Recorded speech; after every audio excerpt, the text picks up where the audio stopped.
Marky Worthington Podcast all day. All day. Dream by night. Don't buy me a drink. Just give me $10. Oh, dude, you look sweet. Yeah, you got a big beard, dude. Go down to the strip club with your floppy disk and turn it into a hard drive. Yeah, right. Thrown out by Big Tony.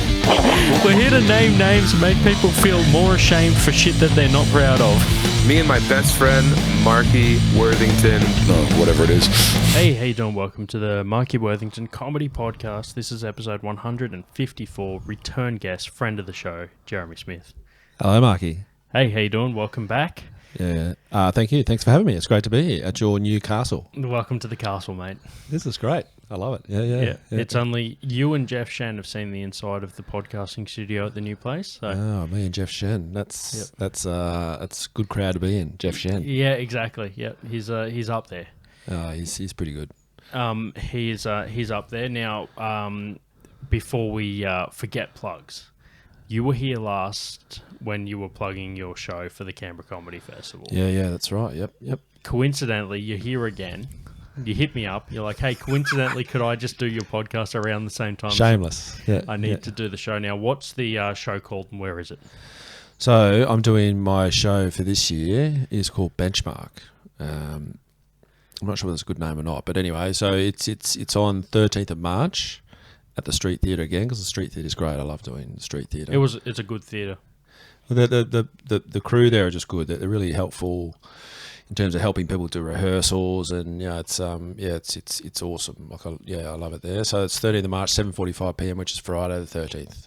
Whoa, spooky. damn. Yeah. It's just missing a black cat, and it'll be fully spooky.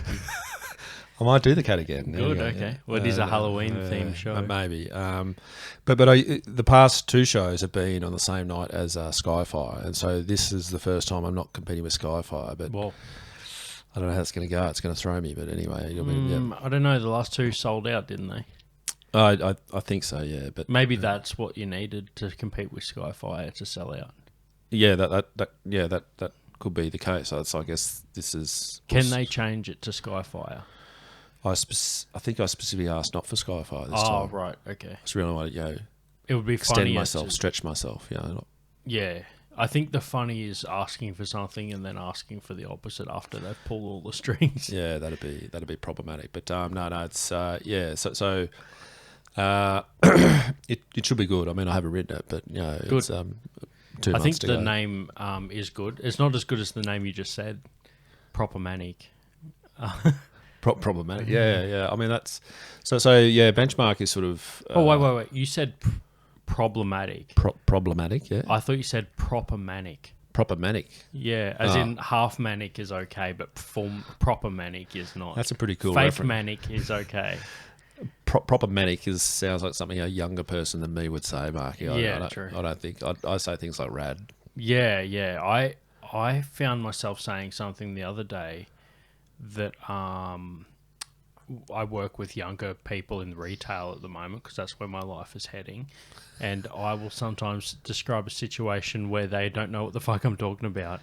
Yeah. For example, we have comm systems like communication radios for like chatting internally, and we use it for things like price checks and stuff like that. And I said we sometimes use it for keeping an eye on, secondary supply of alcohol and shit like that. Well, the other day I said into the mic, just a heads up, guys, there's a skits-looking geezer that just walked in. And they said, what? So skits-looking geezer, yeah. I mean, that's sort of, that's fairly... It's problematic. Yeah, problematic and problematic for young people, yeah. There's a skits-looking geezer. Well, maybe sounds normal to me because I'm older than you, so yeah. Yeah, it turns out everybody that would have understood that no longer works in retail because they have an actual job. Maybe. I mean, retail will be all right, Yeah, it's okay. Stress-free. I enjoy working there. The problem is I hope you enjoy the studio while it lasts because it's going to be returned back to the property market if I fucking if I don't get something soon. Well, the podcast is not paying the bills, Marky. It's not. No, it's weird, isn't it? All those 12 people that listen to it. I at some point had 25 regular listeners a month. Yeah, right. Yeah, that's all, and now it's down to 12. Yeah, so I don't know why you bothered. you didn't check the stats before you decided to promote anything on the show. If I'd have known, I wouldn't have come. Well, we've already hit the record button. It doesn't count anymore. No, that's... If I told you that at the start, you wouldn't have turned up. I don't think you make money. I've got a colleague who does as a side hustle painting watercolours and turning them into stickers and stuff. And she's made more money than me than I do doing stand-up comedy. So in a year, so that's... Well, hers is a talent. But mine's more of an art. It's an art, yeah. It's an art. Yes, Anyway, I'm not. It's problematic. It's problematic and rad. You don't want to be radical these days. That's not good. That's not good. Yeah. So I did a bit about that. It's a YouTube video. There's. Did I steal your bit? Sorry. No, it's already on YouTube. So you didn't steal it. You just copied it. That may have been what made me think of it, but yeah. It's the be rad, don't be radical, and that's not as cool as being radicalized, and that's why. So like basically, there's rad, and then radical, and then radicalized, and it's a category of like you need to stop it before you get to the final part. Yeah, okay. So I didn't realise I was stealing your bit there. Well, that's what I'm going to say. Well, that's why I put it down on YouTube because it was dog shit. So no, I think that's okay. Like it's nothing funny about a play on fucking words. It's the worst kind of joke ever. That's all my stuff, Mark. Is play on words. It's not really. Yours is just proper-manic. Yes. I was thinking, you certainly don't want anyone else to describe you as radical. That's to say that guy's radical. That's whereas when I was younger, that's what you want to be described as. Well, radical. a situation can be rad. Like you can say, like I went to the pub on Friday night. It was rad. Rad's okay. But if I'm just like, I don't know, man. Jeremy's he's a bit of a radical dude. Yeah, that's not good. Yeah. Especially a guy like you describing me as radical. That's not good. Yeah. But the show. So you've got the name.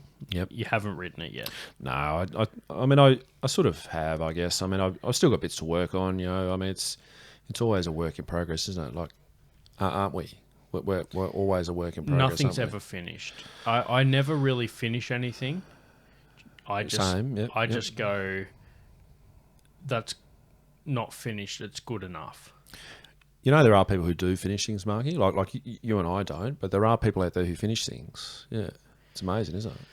It's hard to imagine, but there are. I don't think I'll ever have a joke at the point where I'm like, that's finished. I think even when I think a joke's good, I'll do it a different way, and then I'll be like, fuck, that's actually better. Yeah, I think so. And I sort of figure if something's funny, there's more to it. I think what I've done on this podcast is every time I've come here, I've just said the same things because it's been like 12 months in between. I can't remember what I've said before, and so I think I'm just saying the same stuff. So, I think if there's something that's funny, there's got to be more to it. Like I've and I've had much more. I've done a lot more in the past probably 12 to 18 months of finding something that is kind of funny and then sort of building a joke around that, I guess, rather than trying to find a new bit or trying to. My chair squeaks a little bit. It's a little bit. Yeah. Do you reckon that can come through the mic? Am I just talking? No, about I something wouldn't weird? notice until you said it. Yeah. Okay. Now every time. Yeah. It's. Anyway, I'll try and. I actually thought it was your lower back. It's weird. It could be. Now it's going to really bother me. Are you like the Tin Man? I'm a bit. Yeah. I expect better than this, Marky, when I come to your place. I expect, chairs that don't squeak. I'm an artist. Anyway. One thing that won't happen is the chairs may squeal, but we don't. It's the comedy mafia. We don't talk to fucking people about what happens. Yeah. What happens in Marky's before the mic goes on. Yeah, that's right. Yeah. Here's the other part. You can overdo a joke. So I sometimes will have a bit and I'll like add to it to the point where it's too much. And then I need to cut it back. Like I had a whole bit about the weatherman on a speed date. Weatherman on a speed date, yeah, okay. And I went into the whole bit about like the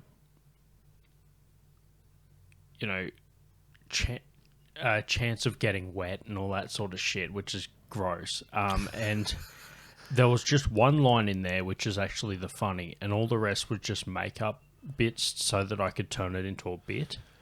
Yeah, right. Like all these funny things that would liken things that you would say if you're a weatherman and you're on a first date, right? Yep. And then I just cut it all back down to just the one bit that's actually funny. It didn't try and fill it with all the other things. And it's just funnier that way, because by the time I say all the other shit, by the time I get to the funny, people are like, we get it. Weatherman is like single man. But if I just do it as a one bit, people are still listening. So I think it's possible to overbake stuff. I definitely agree. I think maybe this is just me, but I think for the purposes of shows, there's got to be a bit of filler. I'm probably not meant to be saying that. I should be admitting that to the 12, 25 people that will listen. But yeah, there's a bit of a joke that is probably a funny bit. And then I think I need to work out which bit's the best punchline, and then I can have a few sort of filler bits leading up to that. But I think definitely if I've written a bit and try and sort of build it up too much, it doesn't. Sometimes it just ends up being the same joke said slightly differently anyway. And so I think you've got to be cautious of a joke just being the same joke told 6 times in a different way, or the same premise. Is that the word? I still don't know what a premise is, but the same premise but said slightly differently. It's the AC/DC of joke writing. Just choose a riff that works and just fucking turn it into turn it into an hour. Yeah. Well, maybe that's a good point, because I'm comparing a lot of what I do is open mics versus hour shows. What works in an open mic, which is just the funny bit of the joke, maybe you need to pad it out more for a longer thing. Also, if people have paid to watch an hour show, they're more likely to listen to the other jokes around the main joke. Whereas open mic people are just like not often listening as much as an hour show. Well, I don't know about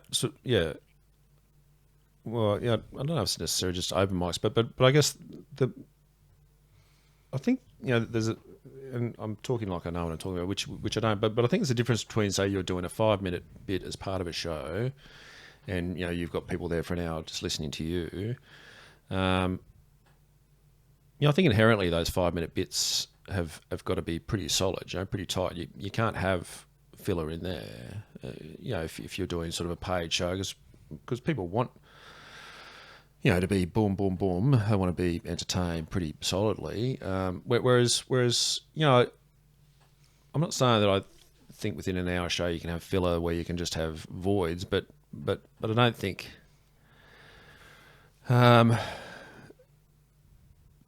doing comedy, especially open mics and, where you're part of a lineup, it's as much about impressing the producers, the room runners, the other comedians, because then you get opportunities to do other bits. Whereas I guess my show is my show, and I'm trying, it's probably the genuine time where you are trying to impress the audience, and you need to keep them engaged. I think it's probably key. And I think even if something's not a massive, huge punchline, if it's kind of comical, kind of funny, it does keep them engaged. And I think that's what you got to do. You got to have. Not saying that I do this, but I guess you do have to have the good solid punchlines. But if there's a bit, 30 seconds in between where it's just kind of funny or amusing, or there's funny little anecdotes there, then that's kind of good, I think. I was trying to think of an example where I was just something recently where it was just a really innocuous comment, but it was funny. It's John Cruikshanks. I'll remember it later on. But anyway, it wasn't a massive laughing punchline, but it's funny, like just the way it was said. And so it probably is filler, which is lazy, naughty filler. But I suppose there probably are some comedians that just have hour shows where they're just hilarious the whole time. But I probably shouldn't. Yeah, as I say, I probably shouldn't admit I'm putting filler in there, but I am. Yeah. Yeah, well, I think it depends if, like, the filler's topical or relevant to the punchline. Yeah. And it obviously it's part of it. Like a burrito without rice. Like, you're not just going to eat a plate of rice with nothing else with it. But when it's part of a burrito, it's fucking fine. It's filler, but it's good. Well, I'm sure there's people out there eating rice on its own, but yeah, they're sort of, poor people in some third world country. Probably, yeah. It's a terrible thing to say, but anyway. I know what you're saying. No, you don't have to be in a third world country. Do you know when I first started working in my first ever job in retail, not the recent stint, You've gone back to it? I've gone back to it. I'm still poor. It seems like whenever I'm in retail, it's because I'm broke as fuck and I associate them. But I legitimately, my lunch was I bought a 5 kilo bag of rice and I put a cup of rice and boil it for lunch. And then the staff room had pepper, so I just put a bit of pepper on there, and that was my lunch. Which is probably pretty good for you, isn't it? Really, like in the end, it's it's probably No. that's not a complete diet, but in the end, the stuff we eat these days, like I just couldn't believe how much better just pepper would make plain rice. yeah. I'm just that blew you away. I can't believe I was actually at some point during that day looking forward to my lunch break and knowing Man, I that's can't what wait I was for that having. pepper and rice. Yeah, dude, I'd be like doing stuff, selling things, whatever. Oh man, life was radical back then, wasn't it? It was proper manic. Proper manic, yeah. Proper manic. But I want to try and exercise with you now. Like exercise, running. No, this is a mental exercise. Yeah, okay, here we go. Yeah, the best part is because of your shirt design, it looks like the Canadian mouth in South Park is on the mouth of the person on your shirt. Like, it looks like a Mad magazine, which it would fold out. You see what I mean? Yeah. That's not the exercise. It's just it leads I'm into interested to people with ADHD unable to focus on exercise in their minds. But anyway, let's go. Yeah. Let's do it. So, one thing that I am really shit at. One thing. Yep. Okay. One of the things I'm really shit at is if I have a good set and someone compliments me on that set. Yes. Yeah. I have trouble just saying thank you. Yeah. Yep. I often will undo the compliment because I talked to that person for too fucking long about why I either thought it was good or things that I could have done better to make it better. Yeah. And by the end, that person is just sitting there going like, cool. Yep. So I'm going to try this exercise with you in this controlled environment. Oh, man, yep. I'm going to compliment you in the position of an audience member. And I'm already thinking about counters to countering your compliment. But anyway, yep. So first of all, I'm going to compliment you as an audience member on your good set. Okay, yeah. First exercise, you're going to undo it and see if you can go as ludicrous as possible. I can certainly do that. Yeah, for sure. And just let it get out of hand if you need to, and I'll play into it. Okay. And then we're going to reverse it, and then to cool down, we're just going to say thank you again, but just what we should have said instead. Yeah. Okay. This is good. This is like therapy. It's exactly that. Yeah. Live therapy. So I'll set the scene. We are at Smith's Alternative upstairs. Sunday, you went up last. The room wasn't as full as at the start of the night, but the people that were there were really into the show. So everyone moved up to the front. The back row was empty, but there was like 4 seats, 4 rows in the front that were full. Okay? This is really real. Yep. Go on, yep. You go up, you're trying out a new bit, and all the rest is tried and tested stuff, but one of them is new. And for some reason, the new bit was the one that actually landed the most. Yep, which is always good. Yep. And you were meant to maybe do a bit after that, but it went so well, you just decided that that's good enough. You're at your 4.5 minutes and you called it there. Yep. Okay. Get down off stage, you go over, you stop recording on your phone, you look up and there's a dude standing in front of you. He's got his wife with him. His wife with him, yeah. Okay. Yep. And he looks at you and he says, dude, that was really good. Yeah, look, thanks, man. It was, everyone did pretty well tonight. I mean, it was a good night. The crowd was good. I mean, they were really into it. And by the time I got up on stage, like they were, I think they had a few drinks. And I mean, yeah, the bit at the start wasn't as good as it should have been. Like I forgot a bit. There was a bit I was going to do at the end, and I should have done it. And yeah, look, I don't know. Like I mean, I record it. I'll check how it goes, but it's. I mean, it's probably okay. It's never as good as you want it to be. Do you know what I mean? Like, I mean, what I want is people rolling in the aisle. Like, and it's hard to tell up on stage. Like I can't sort of tell. Like I'm sort of I can sort of see people smiling, and people are engaged. Like I know that. Like, but it's never. You always want more. You always and I don't know. I guess I'll try and sort of juggle it around a bit and see how it goes. No, but you did good. You did well. No, but yeah, everyone did pretty well tonight. I mean, it was a good crowd. The crowd was into it, and I don't know, like I just didn't feel as good as it should have felt. Like, we really liked your set. It was good. How long have you been doing comedy for? Oh man, so long. Like, like I don't know, longer than it should be. Like, I guess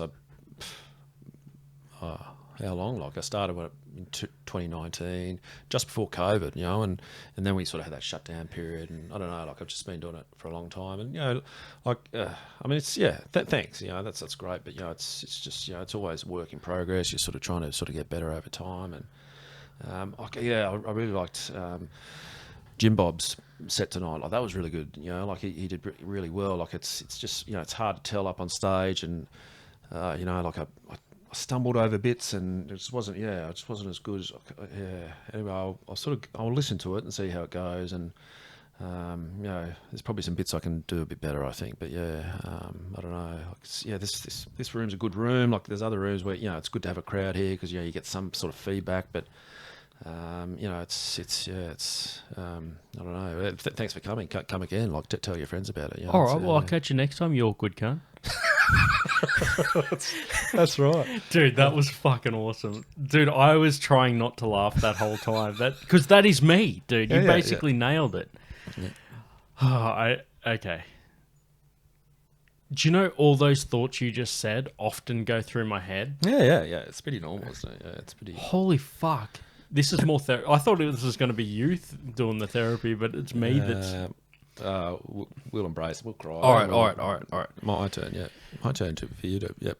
Are you just going to say other stuff I've said? So this is... No, well, I can't now. Yeah, exactly. Yeah, You stole it was easier to go first. Well, you stole my other bit, so I figured...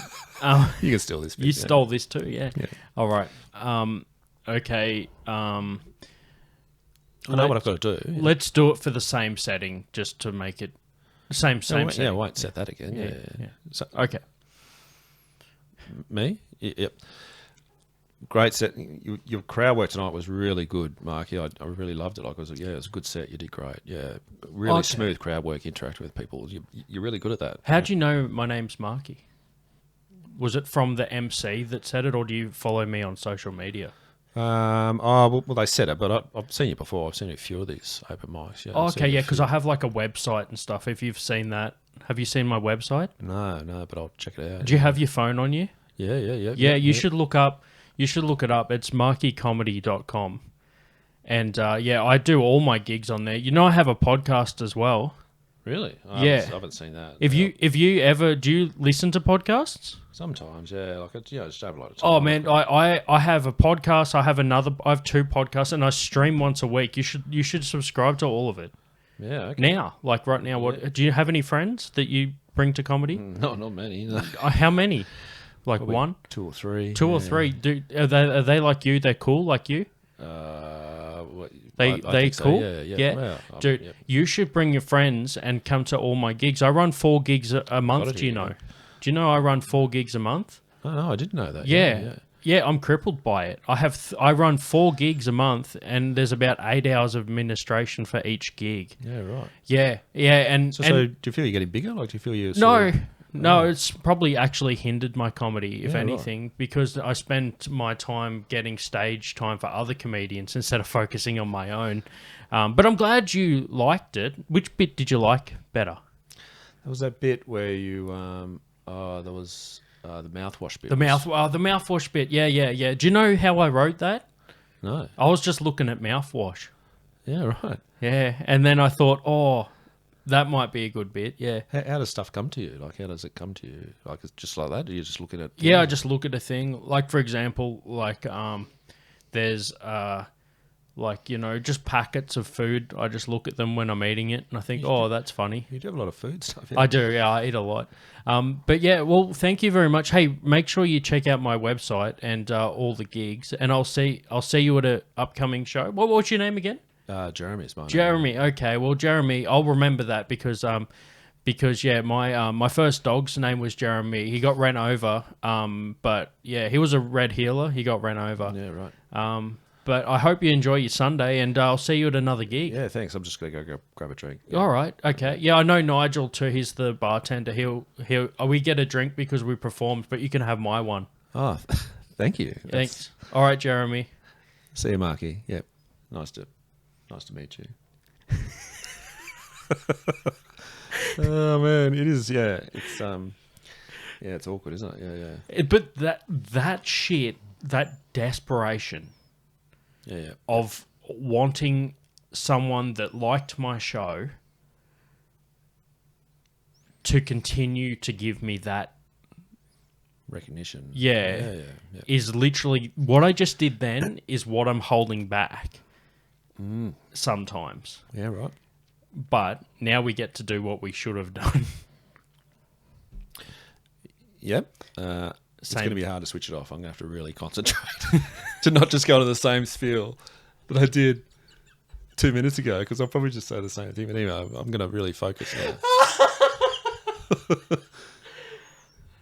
Okay. Hey, man, nice set. Thanks. It felt really good. Yeah, I enjoyed it. Yeah, it's good. It felt good. It's good to get that feedback. That's not the same thing, is it? Like I did it different. It started to be the same thing. It felt good. That was entirely different. Thanks. No, I'm going to try again. Okay. Just, we're going to try again. No, actually, I've got something better. Yeah, Okay. Oh, hey, man, nice set. Thanks. I fucking nailed it. Like that's exactly how it should have been done. That was, and it's good that you noticed. Yeah. Again, you should have noticed because it was that good. Yeah. Was that believable? Did that feel real, or did it feel construed? That was worse than the first one. What? I nailed it. The first thing. If I was an audience the very member, first one. The very first. Oh, really? That's what I figure audiences want. Yeah, is me to be. No, dude, I'll show you what I mean. All right, you're going to do it now. Here we fucking go. Yeah, right. Hey, man, you did a great set tonight. Your crowd work was awesome. You did a great job. Yep. Thanks, buddy. I'm glad you came out to the show. Hopefully, catch you at another one. That's what I fucking did. Like, yeah. I like the threatening aura at the end. Like, if this guy wasn't planning on ever coming to another show, now he's like, "Whoa, I never said I would be back." Yeah, that sort of confidence saying you will come back because of my set. Hopefully, catch you at another one.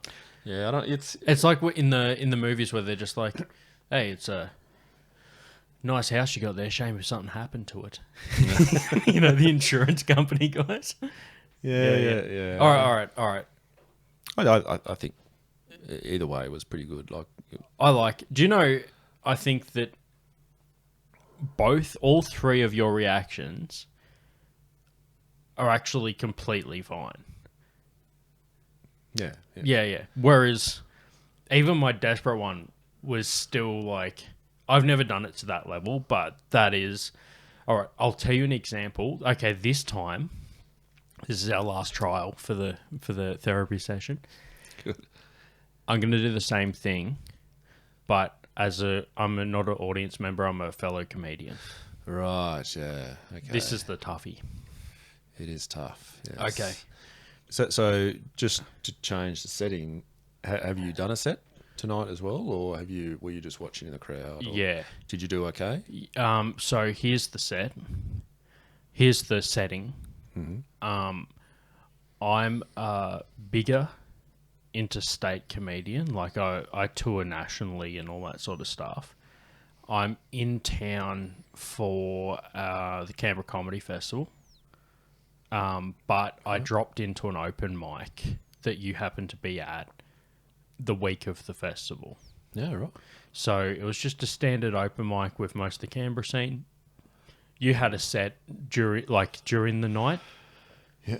I was standing up the back of the room, arms folded, watching all the comedians. Then I went up at the end and crushed for like 10 minutes. Yeah, that does happen quite a bit. But anyway, yep. And then when you got off stage, when I got off stage, I'm walking out. There's all the comedians have come up to fucking talk to me at the end. Yep. And you were part of that group, but didn't come up to me. You're just standing with the comedians. And I've just gone... I'm actually feeling anxious because this is actually sort of happens. I don't know if you've been observing me, but anyway, this is kind of exactly what happens. But yeah. You had a good set, but there was one little crowd interaction that didn't go anywhere. Yeah, right, yep. So, like, for example, you said, like, oh, what do you do for a job? And the person said, I work in the construction. Yep. And instead of making a joke about that, you just said, okay, and they just kept going. Yeah, this sort of happened before, but yeah, okay, yep. Yeah. So, I say, you went up 2 comedians before me. Yep. So, all right. Sorry, you got to say action so I know when you start. Yeah, no, I'm about. So that's the setting. Yep. Right. All right, action. Hey, good set. What's your name? Jeremy? Yeah, Jeremy. Yeah, good set. Thanks. Yeah, same to you. Like yours is amazing. Like I'm always really impressed to see these, these professionals come here and just do what you do. Like it's incredible. But thanks. That means a lot to me that you noticed that. But I mean, then I'm doing a bit of commentating here. Did you record that? Yeah, I always record. Yeah, always. I've got hours of this stuff, and I always try and listen back to it and just see if I can work on it. But yeah, thanks. I really appreciate it. Yeah, Been doing comedy for long? Oh man, like so long, since 2019. I started 2019, just before COVID, and now I go in the same spiel that I went to. And I probably would in that situation go in the similar sort of spiel of, the crowd was good tonight. I'd sort of talk it down a bit, but so I'm commentating here a bit rather than responding to you. Yeah. But I probably would do something similar. But I think it would actually be, Is it always this busy? Like, is there normally this many people out at the open mics here? Oh, look, this room's pretty good. It tends to get quite a few people, but it's hit and miss. It sort of depends. And tonight was a good night. Yeah. You got a show in the festival? Yeah. 13th of March, Friday the 13th, 7:45 p.m. Benchmark. Yeah, it's gonna. Oh, okay. No, that's when I'll be headlining the Canberra Theatre. Unfortunately, but that's all cool. Yeah, that's okay. Yeah. But like, hey, it was good to see you, and hey, maybe I'll catch you around. Have a good one. Yeah, thanks, man. Yeah, appreciate it. Yeah. All right. Same thing. Switch. Okay. And action. Saw your set tonight, mate. It was really good. Hey, thanks, man. Really good crowd work too. I think that's something you do really well. Good. Yeah. Yeah. Oh, so what, are you just in town for the festival? Yeah, just passing through, just doing trying out some new stuff, and just checking out the scene, seeing what it's like. Yeah. Is any of the material tonight going to be in your hour show? Yeah. I mean, that's what I'm sort of working up. Just sort of work on that stuff. Yeah. Do you ever get worried that like people come to the open mic and see you do it for free, and then they're paying money to see you do the same sort of gear? Oh, look, I don't really think about it. I'm a professional. I wouldn't say that, but yeah.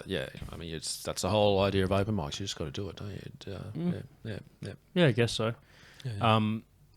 Do you think there's a definitive time when you first start doing comedy where you're like, all right, I'm going to quit my day job and be a professional now? Like, was there a moment in your life where you're like, all right, I'm going to stop, or did it just sort of phase out? Yeah. I mean, I was, I still had a second job for like 10 years while I was doing comedy. So it took a while before this was a thing. Yeah, for sure. Yeah. Cool. What do you think of the crowd tonight? Probably not as big as some of the ones you've had before, is it? Oh, they were pretty good. Yeah, they were pretty engaged the whole time. What's the biggest crowd you've ever performed to? I did do 1,200 people once. Yeah. Oh, okay. Yeah. Did they do you too? Sorry, just a little joke. I've been doing comedy for 8 years, so I just thought every now and then you can't turn it off. You probably know what I mean. At that point, you lost me in the joke. Yeah.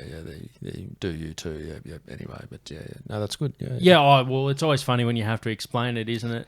Yeah, a bit like that. But yeah. Oh well, it's good to see you, and thanks for coming out and gracing us with your presence, your big comedian presence at this open mic level. Yeah, no worries. Yeah, I guess you got to come from somewhere, don't you? Nice to meet you, Matty. Yeah.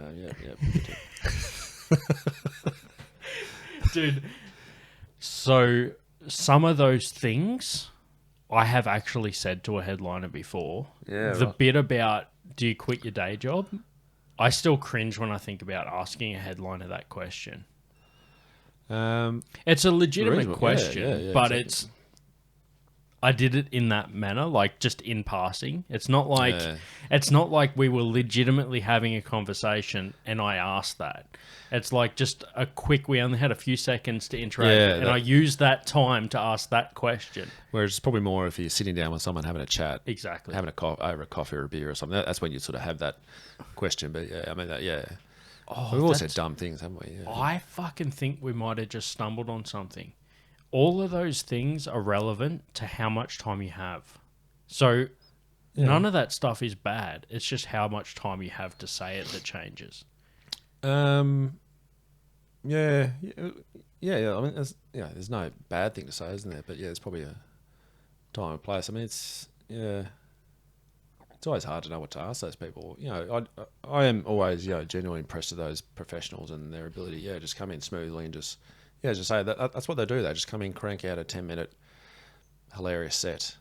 Everyone else is sort of even when everyone else is funny, like everyone else is stumbling through, but they just come out and just effortlessly just blop and crack the crowd up and away they go. Like it's pretty amazing. But I'm sort of going to Adelaide Fringe in mid-February to do some comedy, and I don't think I've sold any tickets over. Sort of, I don't know if I'm using the dashboard right. It seems about right, but I sort of You think it's like faulty? Yeah, that's right. I'm sure they're all sold out. Is my login? But I'm just putting in the data extract wrong. Yeah, that's right. I'm trying not to worry. Like I'm trying to just Something do wrong with comedy. the extraction formula. Yeah, I'm putting tickets sold, and Yeah, it's only showing tickets available, not sold. That's why it's 0. well, what I need to put in is how many people are thinking about buying tickets, and that would be probably 400 people, I reckon. But they just haven't committed yet. I don't know. Bit that I just do sometimes if the room is small. We're actually sold out tonight. We just put too many chairs down.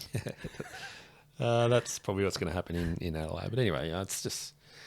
I've heard it's a hard one to crack, Adelaide. Like, even some of the full-time comedians that I've spoken to have said that Adelaide is still their like hard place to sell. Yeah, right. Yeah. Yeah, and look, I guess it's entirely true, but I'm just not entirely problematic. I'm just not worrying about it. Like, I worry about it, but just in the end, I've just got to go there and do my comedy. As I say, I've just got to do my show, and it's, the show I'm doing in Adelaide isn't. So the show I'll do for the Canberra Comedy Festival is a new show, but the show in Adelaide will be a mixture of the past two shows and perhaps a bit of the new stuff as well. And so Sure. I sort of know it's a good show, and I sort of figure like I'm doing 8, and I think if the first few I get people there, I'm sort of hoping that by word of mouth people will say that's worth seeing. But I guess you're sort of in the laps of the comedy gods, aren't you? And just sort of do what you can do. But I think that you'll do well. I think that your show's good. Thanks, Marky. Yeah. I think you'll do well. I think that your show's solid, and if it's a good point that you brought up there. I think that so I have idea. This is a new part of the show that ties into this that I wanted to do for this episode. Being the first recorded show for this year, I was going to do like a what's your plans for 2026. Yeah, right. My plans for this year are, and I kind of alluded to this accidentally when we were talking about our improv interactions with audience members.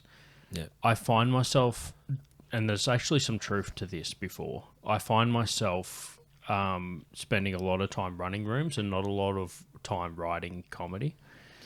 Yeah, it must be hugely time consuming. So that's my goal for this year. Is I spent last year trying to get the rooms as automated as possible, like sign up and all that sort of stuff, which I think's been a lot more successful. I've gone from spending multiple hours on them to like each room, basically I just export the sign-ups and then send out the email. Like, it's pretty straightforward. There's about, maybe in total, anywhere from 30 minutes to an hour of admin for each room a month. So I've got it right now. Yeah, that's pretty good. Yeah. So there's like, anywhere from 2 to 4 hours a month versus before when it was literally like hours. So yeah, and part of that is just getting to know the venues and getting to know the venue, like production managers and stuff, and just pre-booking dates in so that you can just like duplicate the like events and stuff and just keep it rolling. Yeah. Anyway, so that's the goal for this year is the reduction of time, increase time on writing, increase stage time quality. So like sometimes I'll spend ages on stage and not really try out a new bit that I wanted to, because I'll like sometimes get tied up in a riff or trying to hammer in an old bit that doesn't work. So trying to get like effectiveness out of the stage time. I think everyone's the same. Like trying to, you do have limited stage time. I think everyone does, unless you're, I guess, in somewhere like Melbourne where they've got truckloads of open mics. But they've also got truckloads of comedians as well. That's right. So stage time can be a bit limited, and making that effective is I think pretty important. I think. So the plan is to write this year, and I want a new hour by the end of the year that's different from my last hour. Yeah, because we haven't talked about it. I went and saw your show in November. It was November, wasn't it? Yeah. And it was great. Like, when you do write stuff, Mark, and you perform it, it's great. When you do your MCing, you're sort of riffing quite a bit and talking to the audience, which I guess is, I'm not an MC, I wouldn't know, but that's sort of what you got to do. But when you do, I don't have to do that. I just do it. I should really be better with that as well. It's part of being an MC. It's different. But anyway, when your show was great. That's the best I've seen you. It was good. Yeah, it was really fun. Yeah, it's great. I think it's the only time I felt like I actually did comedy. Like when I do an hour show without any, I did crowd work in it accidentally because someone heckled. Yeah, just a little bit though. But for the most part, it was all actually written and prepared shit. Nothing I did on that stage like hadn't been done before, so it was all actually written and prepared shit. So that's one advantage. But I'd like to. My plan this year is to edit that hour and have it ready for release by November. So 12 months after it was recorded, it'll be out. Yeah. And by then, I've already got another hour ready. So it gives me till the end of this year or close to the end of the year to have another one ready, so that once that hour goes out, I'm not by that point doing any of those jokes anymore. Yeah, that is a real challenge. Is like having new stuff all the time, that's my goal for the year. Just write a new hour and have the last hour edited and ready to release. That process of writing a bunch of new stuff does take a lot of focus, and it takes a lot of time, and so.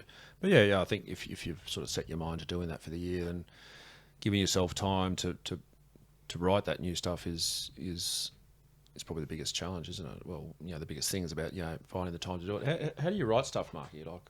When do you find stuff comes to you? We were joking before about I don't turn it off. Like I just always am thinking, what's the funny in this situation?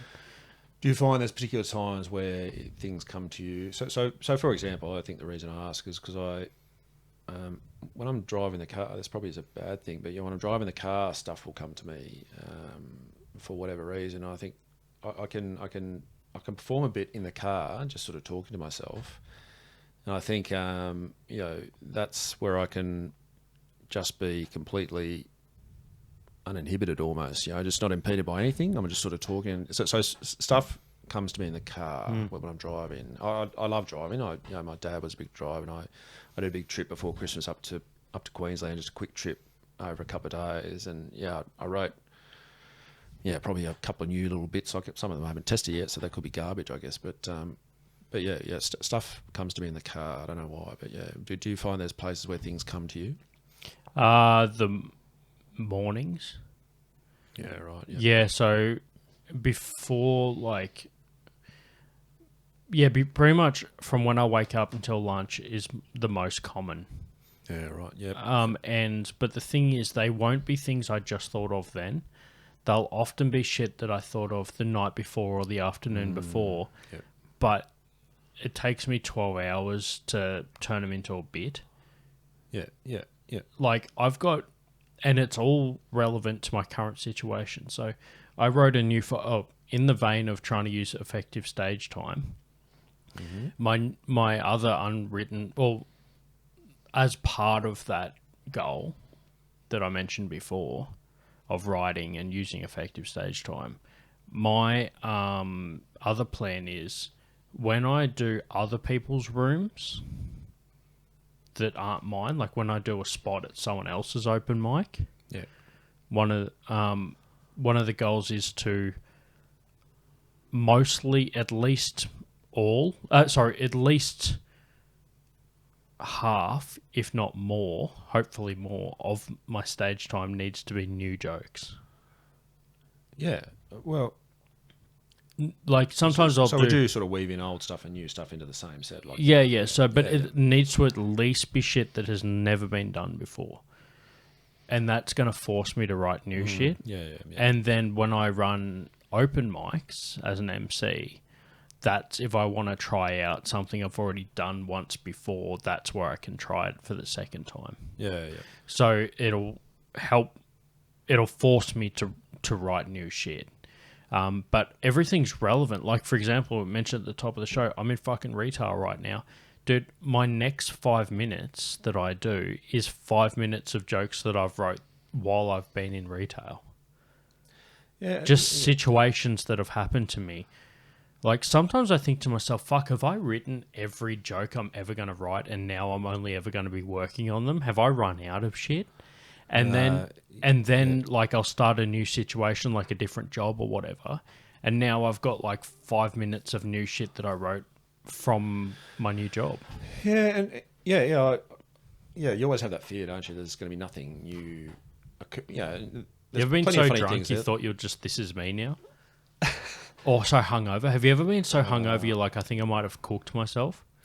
I mean, ever since I've had kids, I haven't drunk much. Like I suppose like all people, I had a period where I drank a lot. But now since kids, it doesn't happen as much. It's like that with the funny though. Sometimes you think to yourself, have I written every good joke? I thought you were saying because you're cooked and hungover and drunk, you've cooked your brain. No. It's like jokes. Like, have I written my last funny joke? I think you've got to try and not think that. Like, it creeps into your mind on occasions, doesn't it? But I imagine to some extent all jokes have been written, but there's probably a different spin on them that is I think that's what it's like. Songs, like all songs are being chord progressions have been done surely, but people put a slightly different tempo on them or a different beat, and that will make it a new song. And so I think to some degree, I mean, there's obviously like I've got this bit that I haven't tried yet about machines and driverless cars and that sort of stuff, and that's obviously a new thing, but I think the premise of that joke will be something that's old, about.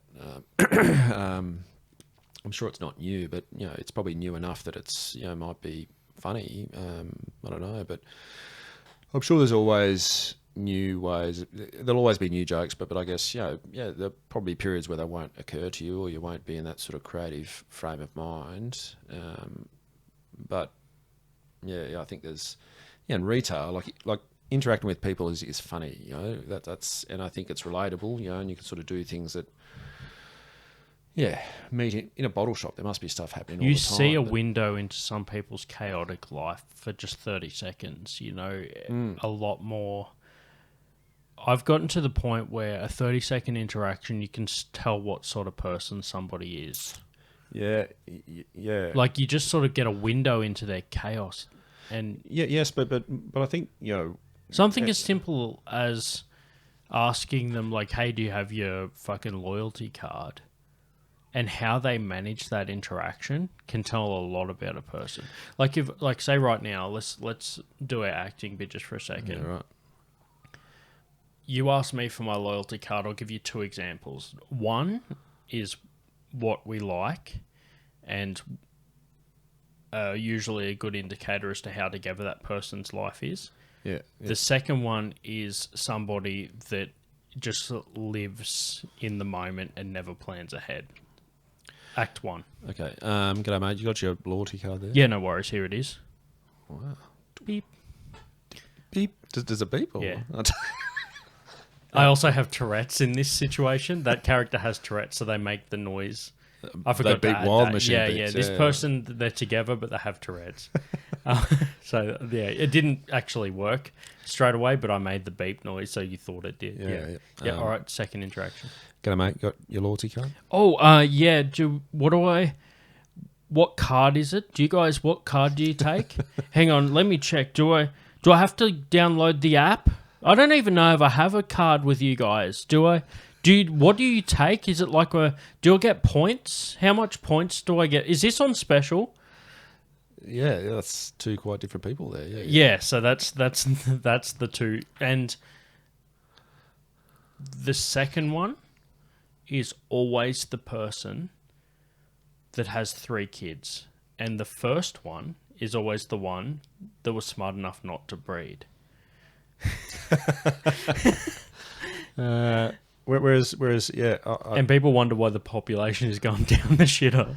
Well, I mean, just Like, if I want to drive a car, I need a license. Yeah. But I can just no license, raw dog, and have a kid. Yeah, exactly. There's no governing body that steps in and says, hey, are you qualified to bring life into this world? It is pretty crazy, yeah. Like, I think about that all the time. There is no oversight of... But then, when people have kids, there is all this oversight and interaction with people who, probably shouldn't have had kids or aren't fit to have kids. And in Australia, where, it is a real, nanny state, the government, schools, people in the community are trying to fill that gap of people, and you always got to be cautious about how you would do this. But that point, in some cases, where sort of once they've had kids, then we'll try and deal with the inadequacies rather than at the point of, hang on, maybe you just shouldn't have kids. Like obviously you can't sterilise people, but well, I mean you could, but no, it's crazy. It's crazy to think that. And not only that, without doing anything that's wrong within those confines of the law, right? Yeah. You can still be a loving parent and, providing the kid with everything they need and still mentally fuck them up for the rest of their life unintentionally. Oh, yeah. Through no... intentional malice of your own, you could just maybe because of your own fucking childhood, accidentally wreck theirs. Yeah, for sure. And there's nothing that stops that. Like, you could totally just be like, hey, I want us to supply everything, but one day you can't control your anger and you're like, I said sit down! And then that just rings in their fucking head for the rest of their life. Or, yes. And it was just one fucking slip, and now that's forever. Well, what's hard being a parent is knowing, what is, in any situation, what is going to point them down the right path and what's going to point them down the wrong path. And, there's things you could be doing that you think you're doing the right thing, but that could, sort of screw them up. There's things you could be doing that you think are the wrong thing, but that's actually helping them. And there's things these days that you're not allowed to do because it's naughty, that might actually help them. I don't smack my kids, but people, that's not to say that smacking your kids is going to send them down a meth addiction path. But if you do that, you can potentially get in trouble. But that might actually be good for them. Like, yeah, it's really on top of that, you can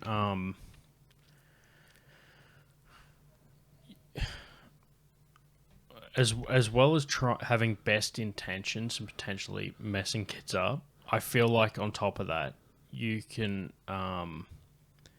err too much on the side of caution and do the same thing. Yeah, yep. Because I think that subconsciously, you're probably teaching your kids to be too nervous. I feel like, so I listen to, or part of being an adult is giving yourself the therapy that your parents should have had.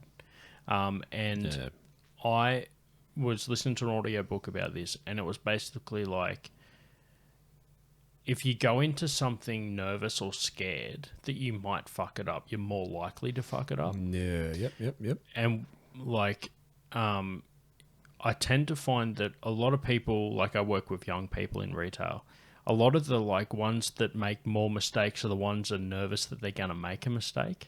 Yeah. Whereas the ones that are a bit more so. confident are less likely to make mistakes because they went into the task confidently. Even if they weren't actually confident, just that they performed the task confidently.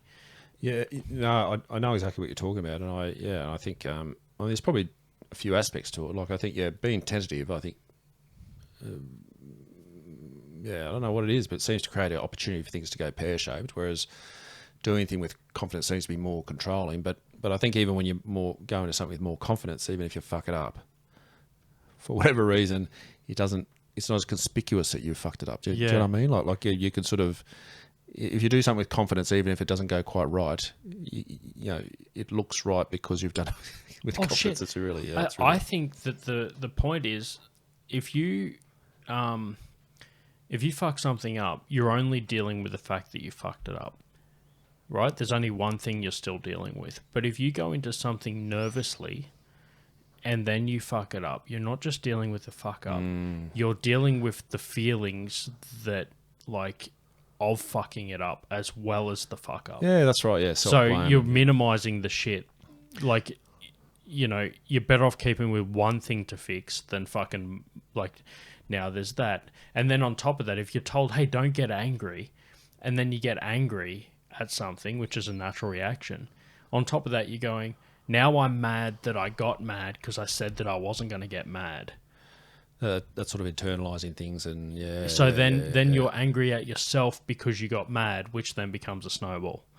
Yeah, and I think, you know, being a public servant, this happens to public service, where people go into something quite confidently and won't go quite right, but then they'll blame something else that was out of their control. Oh, it wasn't me. It was this over here. Whereas I guess, you know, if I've ever gone to something with, you know, sort of tentative or uncertain about it, if something goes wrong, then I'll sort of point the finger at me.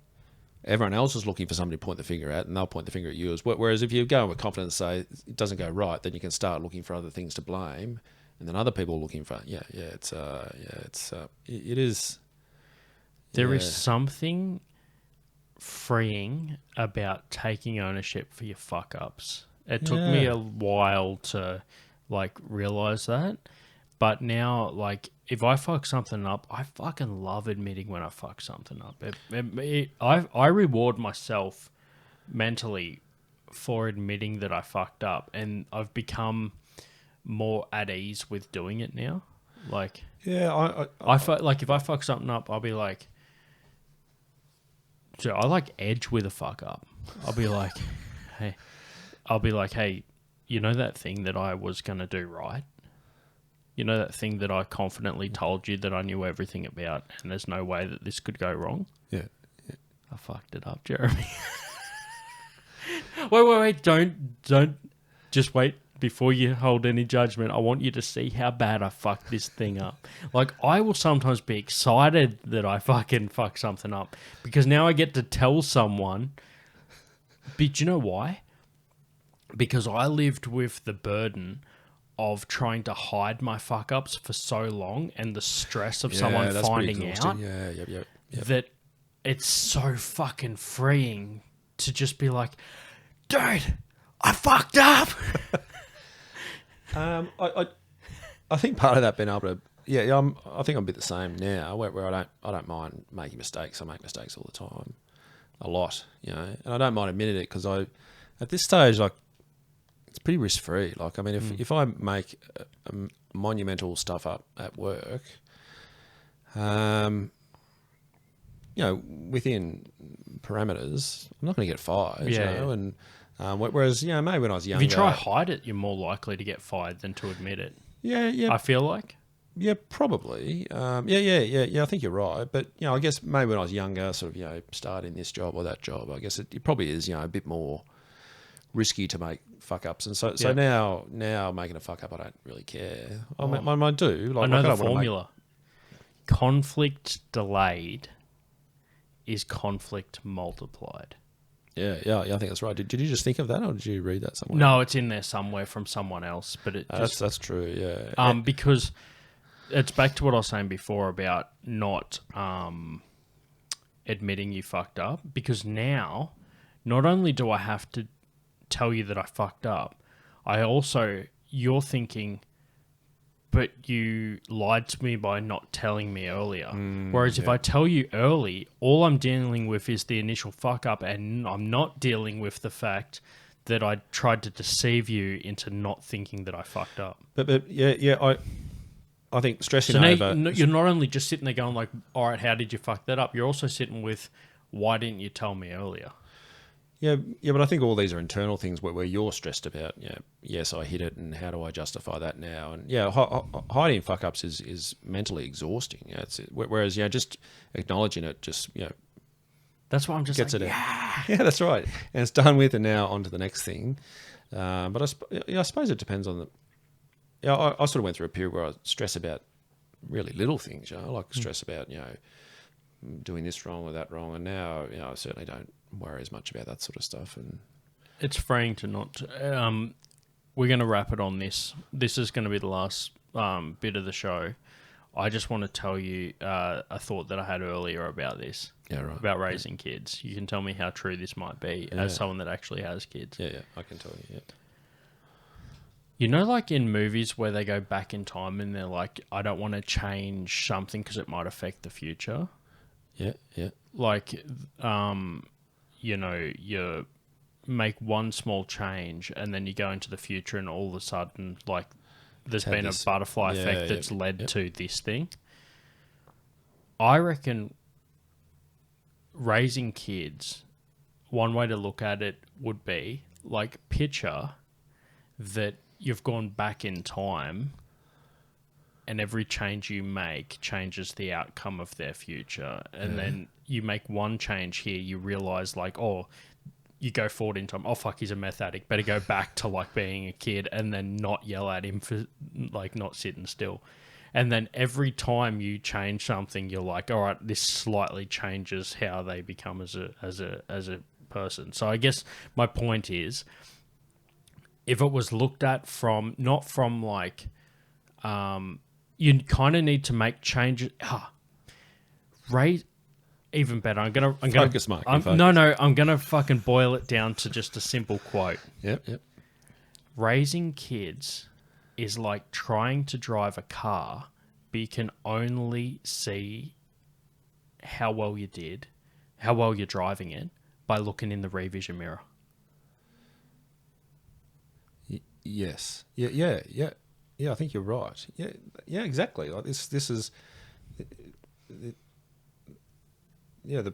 problem. You're doing it retrospectively instead of, you don't get live updates of how well they're doing. You have to look at how, like, their past results and try and change it in the future. Well, yeah. You have to sort of anticipate. Yeah. I mean, it's, you know, I suppose it's... Driving a car by only being able to look out the rear vision mirror. There we go. That's what it's like, yeah. And you're sort of wondering whether, if I do this now, what impact will that have in the future? And, you know, I think in the end you just got to, you know, just love them. You know, I think that's all you got to do. And, you know, plus send them to school and plus feed them and all that sort of stuff. But yeah, you know, my kids are still pretty young, and so I won't know if I've screwed them up for another probably 10 years or so. And then I'll think, maybe I should have done something differently 10 years ago. Maybe rather than coming to do Marky's podcast, I should have stayed at home and cooked them breakfast or something. I could be fucking them up right now. Thanks. Holy fuck. So right now there's a jury. This is being played on an iPad in a family court. Thanks everybody for joining the podcast. And I present Exhibit A. Exhibit A, Jeremy Smith. Absent You can father. see him over on the stand right now. He's dressed better now than he is for court. Probably, yes. And just before we go, I just want the jury to know, have you guys seen my website? Have you checked out my website? I run 4 gigs a month, and I just really need people to come out to them. And the audience was really good, and everyone did pretty well, and Anyway, I will listen back to the recording and just make sure that maybe the audience doesn't always come through in the recording. But yeah, speaking of shows, final plug, Jeremy, you've got a show coming out. You got a show in the Canberra Comedy Festival. Yep, Canberra Comedy Festival, Benchmark, 13th of March, 7:45 p.m. at the Street Theatre. It'll be great. And before that, I'll be down at Adelaide Fringe. So if anyone has any friends at Adelaide, tell them to buy tickets to my show. Adelaide Fringe. Yep. Perfect. All right. And thanks everyone for tuning in. Catch you next time. Don't buy me a drink. Just name names. Yeah, right. Big time. You'll get fucking thrown out of the strip club with your floppy disk. Yeah, you got a big beard, dude. Shame for shit all day. Me and my best friend, Marky Worthington. Keep it simple. Count your money. That they're not proud of. Just give me $10. Hey, right. Click. Did you hang up? No, I just said click.